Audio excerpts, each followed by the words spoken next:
ब्रह्मांडों के स्वामी भगवान जिसको अभय, जिसकी बाह पकड़े, अभयत भुजदंड मूल पीनन ससान को, जिसको अभय दे दिया, जिसको शरण में ले लिया, जिसकी बाह पकड़ ली, कौन त्रिभुवन में से उसे भय दे सके।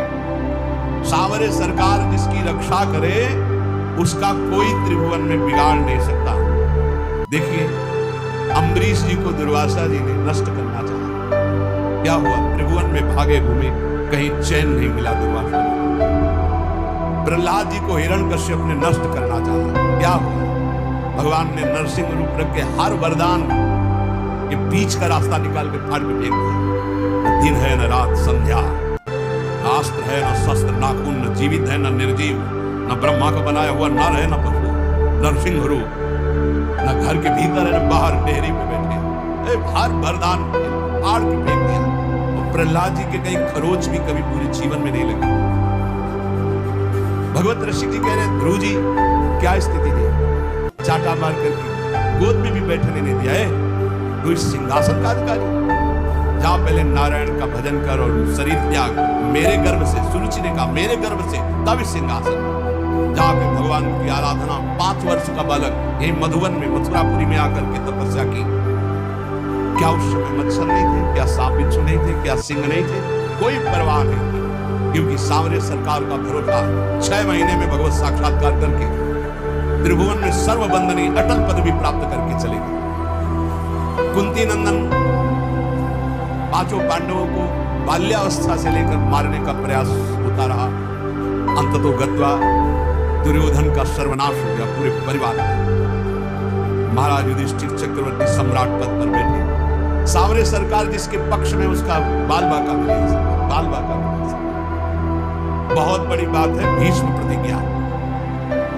दुर्योधन ने जब देखा कि 10,000 महारथियों को रोज मारते हुए एक पांडव को खरोच भी नहीं आती, तो कहा भीष्म जी से कि पितामह मैं पहले से जानता था, सेनापति बनाने के पहले से आपको, कि आप हमारी कभी विजय नहीं चाहेंगे, आप पांडवों की ही विजय चाहेंगे, भले हमारे पक्ष से 10,000 महारथियों को मारते तो भी।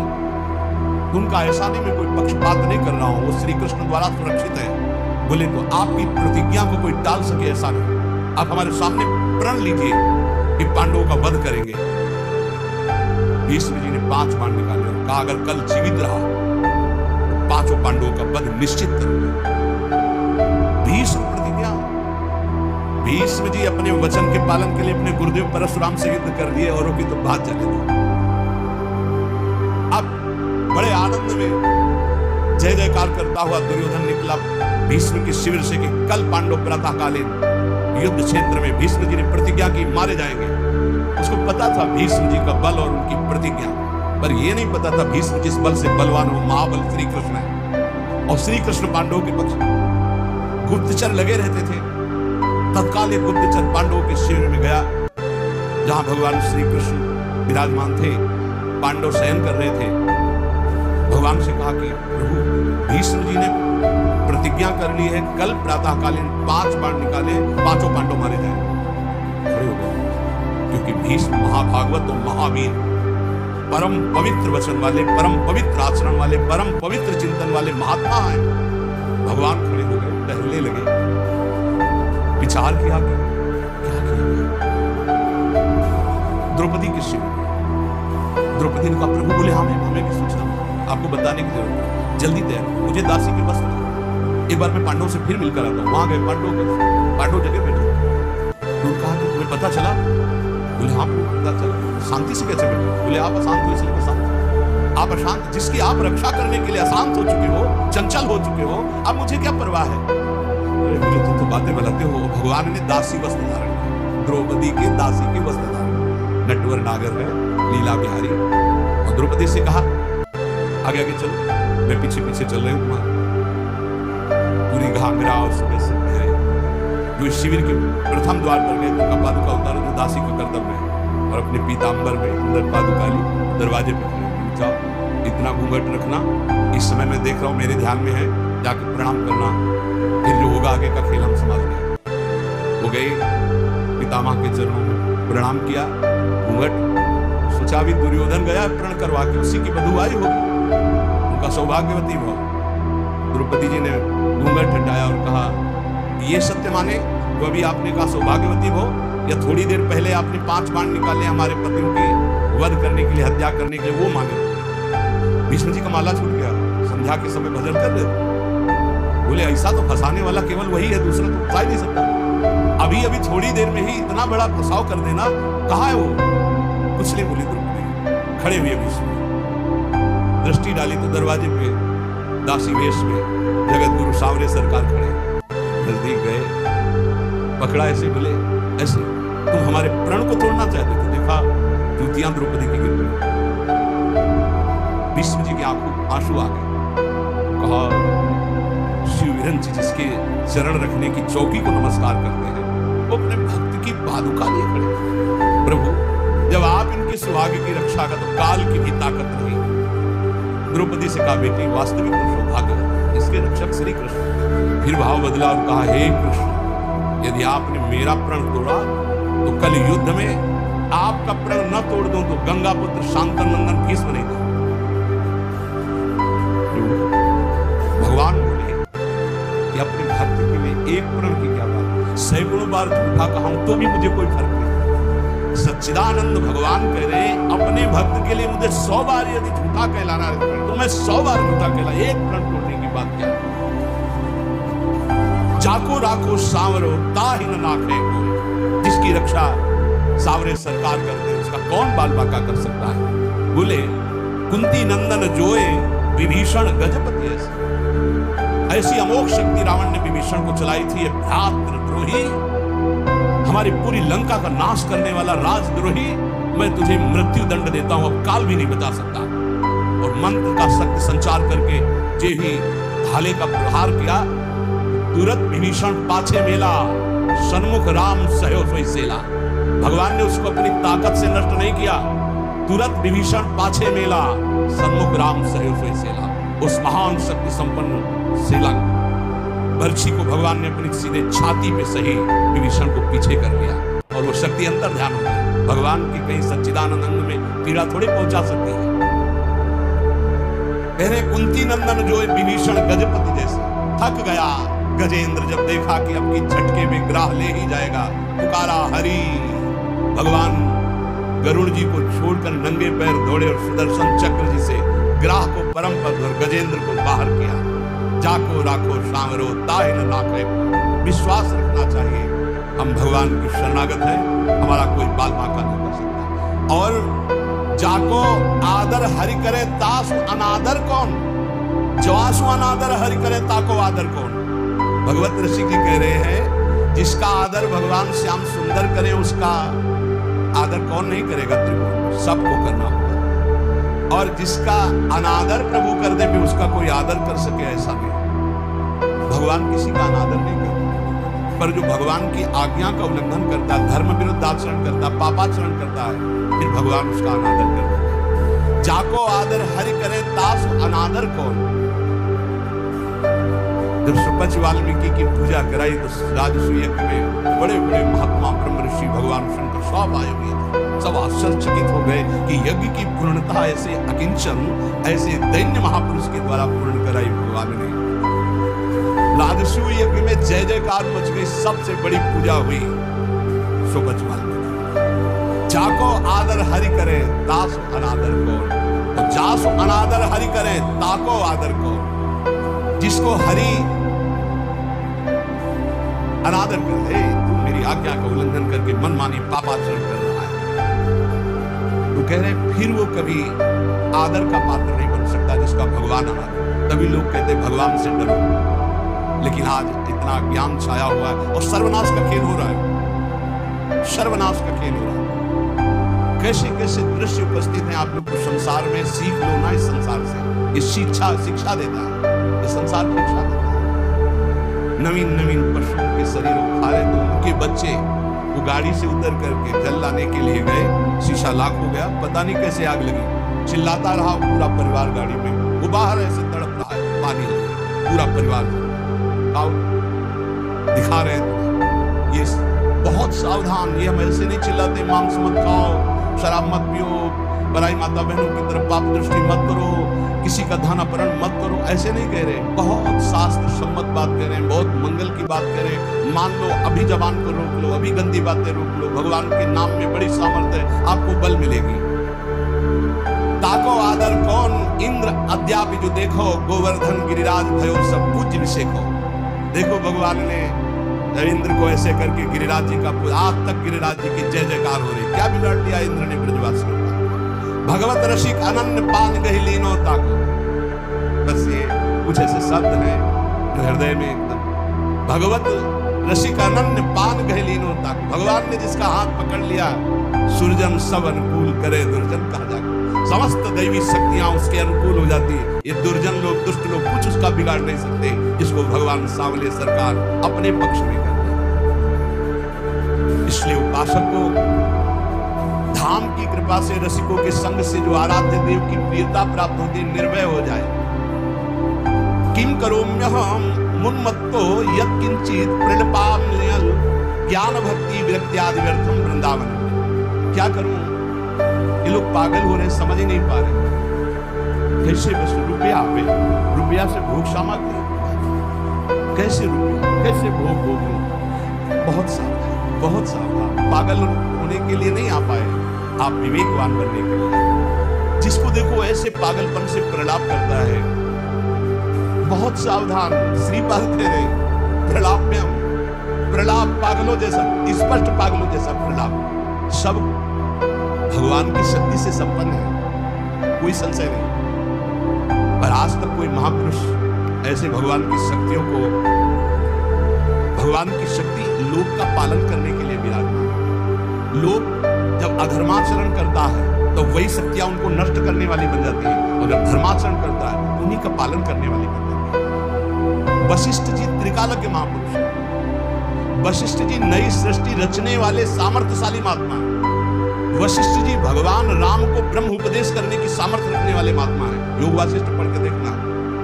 जब भरत जी विकल होकर कहते हैं कि महाराज आपके होते हुए अयोध्या उजड़ गई, सिया राम जी का वनवास हो गया, महाराज जी का प्राणांत हो गया, दशरथ जी का, माताएं हमारी सौभाग्य भाव से उजड़ गई आपके होते हुए। तब कहा सुनो भरत, ऐसे तो नहीं किया, सुनो भरत भावी प्रबल बिलख कहो मुनिनाथ, हानि लाभ जीवन मरण जस अपजस विधिहान। ये विधान रचा गया कर्म का। अरे तुम माला दो माला 10 माला जपते होगे, जो रात दिन भजन में लगे रहते हैं, उनके बड़े बड़े रोग होते हैं, कैंसर, ये वो, तो शरीर का प्रारब्ध भोगना होता है। ऐसे कोई भी हमने देखा है, एक महापुरुष अगर किसी के कैंसर को मिटाए, वो अपने पैर में कैंसर लिया और पैर कटवा दिया। यही संतों की महिमा होती है। पर हित लाग तजय जो देही, संतत संत प्रशंसई दी। हमने देखा है, ये हम कोई कहीं सुनी बातें नहीं कहते। जब तक हम हमारा भागवतिक दिमाग पास नहीं कर देता, तब तक किसी का चमत्कार नहीं। बहुत बार उन्होंने प्रार्थना की, गरीब आदमी है, ऐसा ऐसा। सुबह हमने सुना है, उल्ला कर रोज परेशान कर खत्म। लेकिन उसी कैंसर को जादू से खत्म नहीं किया, अपने टांग पे लिया, अपने चरण पे लिया, और फिर यहां से पूरा पैर कटवाया, व्हील चेयर पर चलते हैं, इस शरीर को पूरा किया। ये महात्माओं का हृदय पर हित लाग तजय जो देही, संतत संत प्रशंसई दी। ऐसा वाला नहीं, अपने ऊपर ये सिस्टम है शास्त्रीय। जैसे भाई जी ने पूज्य राधा बाबा का प्रारब्ध किया, ऐसे हैं कि अपने करुणा में भरकर दूसरों का प्रारब्ध भोग ले लिया और भोग रहे, मिटा नहीं रहे। उनका मिटा दिया पर स्वयं भोग रहे हैं। कहीं ऐसा नहीं पाया गया है कि कोई अपने तप से दूसरों के ऐसे सब प्रारब्ध का, ऐसा नहीं है। गंगा जी भी दूसरे के पापों का नाश करते हैं, तो पहले ही भागीरथी से, गंगा जी जो भगीरथ से प्रश्न किया कि मैं जब भूतल पर जाऊंगी तो पापी लोग मेरे ऊपर पाप छोड़ेंगे, तो मेरे पाप कैसे नष्ट होंगे? तब उन्होंने कहा, जो साधु शांत समचित्त भगवत चिंतन परायण हो, जब आपका स्पर्श करेंगे तो आप निष्पाप हो जाएंगे। सर्व जगह बात आती, भगवत चिंतन, नाम जब, भगवत आराधना। भाई ये जीवन भगवान के लिए है, इसलिए ये चिंता मत करो अब मुझे क्या करना चाहिए आनंद के लिए। आनंद लेने के लिए सांसारिक कर्तव्य धर्म पूर्वक करो और नाम जप करो। ये पागलों वाली बातें छोड़ो। ना तुम किसी और कार्य से अपने प्रारब्ध मिटा सकते हो और ना कोई मिटा सकता है, प्रारब्ध एक बहुत बड़ा दैवी बल है, जो तुम्हारे पूर्व किए हुए कर्म है उनको भोगना पड़ेगा। और जब प्रारब्ध मिटाने वाला भजन होता है तो इतना ज्ञान हो जाता है कि प्रारब्ध मिटाने की इच्छा नहीं रहती, और जब तक उस कोट का भजन नहीं होता तब तक प्रारब्ध मिटता नहीं। ये भी बात ध्यान रखो। इसलिए प्रारब्ध को भोग लो, नाम जप करते हैं। पागलों वाले नहीं कि दौड़े घूम रहे हैं हमारा कोई प्रारब्ध मिटता है। शरीर में रोग आया, अस्पताल बने जाओ, कुछ रुपया खर्चा करो, कुछ कष्ट सहो, दवा खाओ, प्रारब्ध प्रायश्चित में बदल जाएगा, प्रायश्चित हो जाएगा, वो नष्ट होगा धीरे धीरे। या शरीर लेने आया है तो राधा राधा राधा, हजारों शरीर छोड़े, कोई नया बात है क्या कि शरीर छोड़ेंगे? राधा राधा राधा राधा, प्रभु को प्राप्त होंगे। तिहारे आगले बाछले अपराध हरिवंश खेवी। जब पहली बार ये शब्द पढ़ा था बहुत देर रोना आया था। कौन ऐसा कृपालु है? अभी तक जो किया वो तो क्षमा कर देंगे, आगे करोगे तो दंड भोगना पड़ेगा, ये सिद्धांत है। अब लो नशानी, अब ना नशे हो। लेकिन आचार्य क्या कह रहे हैं? तिहारे आगले पाछले अपराध हरिवंश खेवी। पीछे जो हो गए वो और आगे जो हो जाएंगे वो सब हम देख लेंगे, वो हम देख लेंगे। तुम निर्विकार भाव से प्रेम में जाओ, तुमसे अगर त्रुटि भी हुई तो उसको हम भोगेंगे। तिहारे आगले पाछले अपराध हरिवंश खेवी। अस स्वभाव को सुनो, देखो जैसा आचार्य का स्वभाव है, कृपा रूप जो प्रिया प्रीतम की कृपावतार आचार्य है। बलिहारी है उन भक्तों के चरणों में जो अपने आचार्य की ठसक में रहते हैं। मन क्रम वचन शुद्ध सकल मन, हम श्री हित हरिवंश आचार्य। श्रीपाद प्रबोधानंद जी महाराज कह रहे हैं, अहो विटसूकर प्रायोत्फुल्ल दस पशुस्ततः नामूढ़ः श्रयते वृंदावन मानंद सागरम। बड़ा कड़वे शब्द बोलते। ए भाई, विष्ठा भोजी सुअर, जूठी पत्तले चाटने वाला कुत्ता और भार ढोने वाला गधा, इस तरह का जीवन व्यतीत करते हुए तुम्हें लज्जा नहीं आती? तुम मानव देह प्राप्त किए हो, विष्ठा भोजी सूकर की भांति। न पवित्रता का विचार है, न अपवित्रता का विचार है, न दोष का विचार है, न निर्दोष का। बस पेट भरना चाहिए। जैसे सूकर भागा घूमता है, ऐसे भागे घूम रहे बस पेट भरने के। मांस भक्षण जो भी जैसा अपवित्र लोग बस डालते हो, बस उधर पोषण करना है। विष्ठा भोजी सूकर की भांति जीवन को केवल रसेंद्रीय स्वाद में नष्ट कर रहे। अपनी अंगुली जरा कड़ाह में जब तेल पक जाता है तो डाल के देखो कैसा लगता है। उसमें तुम जिंदा जीवों को तल रहे हो केवल रसेंद्रीय भोग के लिए। हमारी जबान को अच्छा लगता है, यही जबान तुम्हारी नर्क पहुंचा देगी, यही जबान तुम्हारी दुर्गति करा देगी। और कह रहे श्वान की भांति, जैसे जगह जगह ठोकर खाने पर फिर वही ऐसे ही नाना प्रकार के क्लेश, अशांति, दुर्गति प्राप्त कराने वाले भोगों में बार बार गधे की भांति, जैसे गधे को बोझे से ऐसे पूरे चिंतन में वही विषय भोग, वही संग्रह, वही परिवार राग मोह, उसी का बोझा ढो रहे। श्रीपाद कह रहे, अहो इतना दुर्लभ मानव देह पाकर विष्ठा भोजी सूकर कुकर और गधे की तरह जीवन व्यतीत कर रहे हो, तुम्हें लज्जा नहीं आती? अरे मूर्ख, इधर आनंद नहीं, आनंद सागर तो तेरे हृदय में लहरा रहा है। आओ श्रीधाम वृंदावन का आश्रय लो, कुछ दिन रुको, सत्संग सुनो और उसको मनन करो और आचरण में उतारो, फिर देखो आनंद मिलता है कि नहीं। श्रीपाद कह रहे, सोच्या सोच्याति सोच्यो हम महामूढ़ाति मूढ़धी हठात सर्वं परित्यज्य यन्न वृंदावनम श्रेय। सोचनी, महासोचनी, महासोचनी, तेरा जो समय व्यर्थ जा रहा है, महासोचनी, बड़ा कीमती समय। सत्संग बैठकर सुनो, चेतना पूर्वक नाम जप करो, बहुत कमाई करके यहां से नाम की चले जाओ, मुक्त हो जाओ। अनंत जन्मों के पापों का हिसाब जमा है, अनंत जन्मों के। आप सोचते हो कि 2-4 माला जप करके हम पापों को नष्ट कर देंगे। 2-4 माला तो बहुत बात, हम आखिरी नाम की बात करें। अगर आखिरी समय राधा निकल गया तो भगवत प्राप्ति पक्की हो जाती है। इसलिए निरंतर हम नाम जप करें, कौन श्वास आखिरी हो जाएगी। आपका शरीर स्वस्थ है तो आप मौज मस्ती काट रहे हो, लेकिन होश में रिपोर्ट आने वाली है। कर्म कोई ना कोई रूप रख करके आने वाला है, बहुत सावधानी। सबको समझाते हैं अध्यात्म से बुद्धि को पवित्र कर लो, नहीं सर्वनाश कर देगी। बिना भगवान की तब लगी कुशल न जीव कहूं सपने हो मन विश्राम, जब लगी भजत न राम को शोक धाम तज काम। जब तक वो भगवान का भजन नहीं करता तब तक कभी शांति नहीं। ये बुद्धि रूपी सारथी को यदि ईस भजन सारथी सुजन मान लो, नाम जप नहीं करोगे कुछ भी कर लो, कुछ भी विश्राम नहीं, शांति नहीं, एक एक कर्म का भारी भारी दंड मिलता है। प्रार्थना है, श्रीपाद करें, सोचो सोच्यात सोचो हम, ये है सोचनी सोचनी महासोचनी। एक बार भी भगवान का नाम नहीं लिया और सब जीवन को नष्ट कर दिया। अय मूर्ख, महापुरुषों के वचन चुभते हैं। अय मूर्ख, अय महामूर्ख, अब भी तू सावधान हो जा। जिसके कानों में शब्द पड़ रहे हो अब भी सावधान हो जा। छोड़ दे ये दशा, छोड़ दे दूसरे जीवों की हत्या करके मांस खाना, छोड़ दे पराई माता बहनों के प्रति पाप दृष्टि रखना, नहीं यही तेरा सर्वनाश कर दे।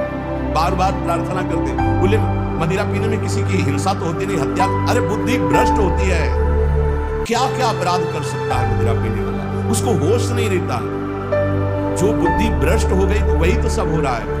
जो शास्त्र कह रहे हैं एक अक्षर कहीं झूठे नहीं है, प्यारे भजन नहीं करते, इसलिए तुम्हें शास्त्र की बात समझ में नहीं आती। एक एक शब्द शास्त्र के सच्चिदानंद भगवान के भाव में डूबे हुए महापुरुषों ने लिखा है, जो परम अनुभवगम सत्य है। कल एक उपासक अपनी मना स्थिति का वर्णन कर रहे थे कि मैं भगवत साक्षात्कार कर चुका हूं आनंद में, अब हमारी ऐसी ऐसी थोड़ी परेशानियां हैं और ये कैसा।